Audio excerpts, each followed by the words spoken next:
Várias notícias importantes. Para começar, a base aliada do governo federal acionou o Supremo Tribunal Federal pedindo que seja proibida a tramitação da proposta que dá ao Congresso o poder de derrubar decisões da Corte.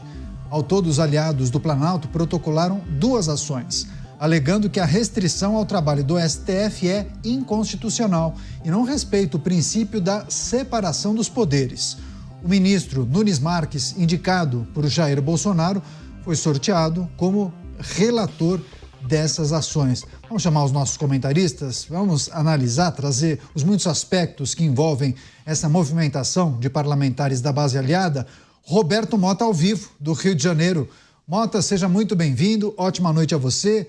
Estamos diante de muitas articulações de deputados ligados à base aliada, temendo, um avanço dessas matérias que vêm sendo chamadas de propostas anti-Supremo Tribunal Federal, que propõem mudanças no funcionamento da Suprema Corte, que restringem a atuação dos ministros. Enfim, o que a gente precisa considerar acerca dessa movimentação de parlamentares da base aliada, que querem, inclusive, proibir a tramitação dessas matérias. Mota.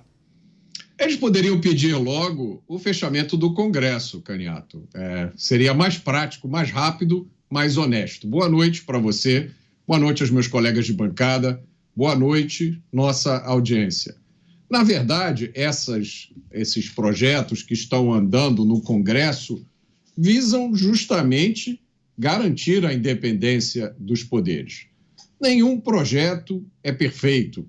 Nenhum projeto agrada a todo mundo, mas me parece, eu tenho a impressão, pelas pessoas que eu encontro todos os dias, com as quais eu converso, desde um amigo que trabalha aqui do lado como porteiro de um prédio, até alguns dos maiores juristas do Brasil. Me parece que esses projetos que estão sendo sugeridos, propostos no Congresso, respondem a um anseio do povo brasileiro.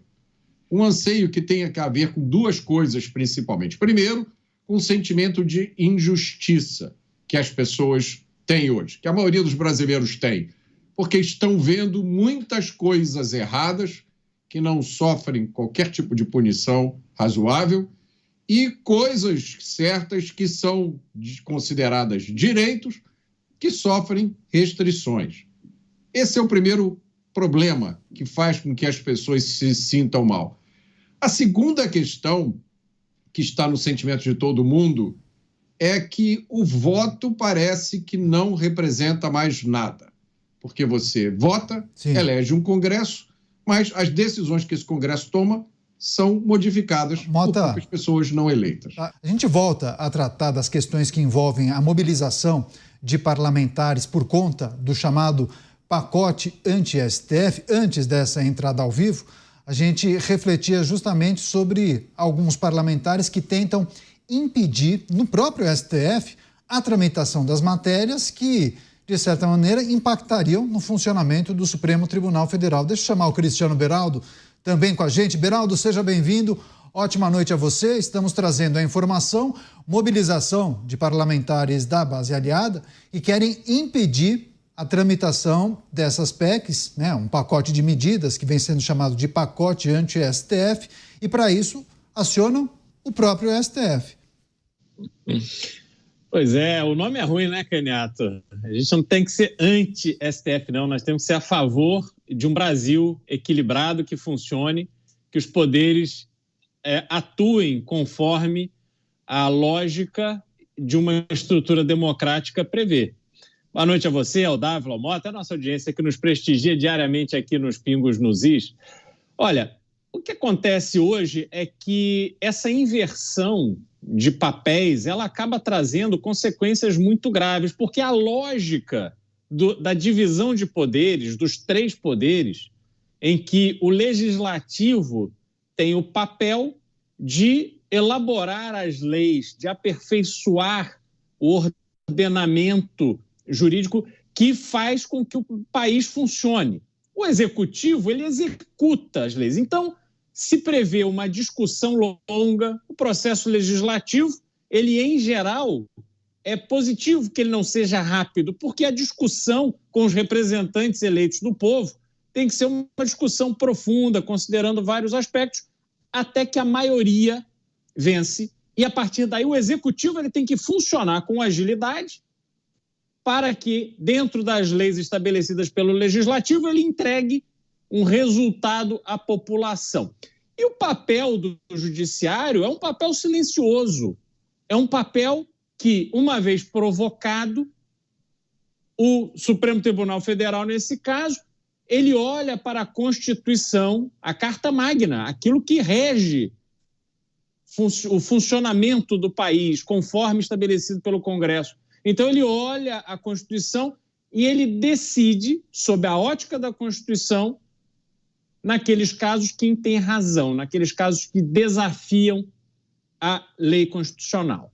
Pois bem, quando você tira esse funcionamento do prumo, a gente se vê num momento em que várias decisões estão sendo tomadas a partir do Supremo Tribunal Federal, como foi o caso do porte de maconha, em que o Supremo decide sem esperar ou sem ouvir ou sem entender qual é a manifestação dos representantes do povo.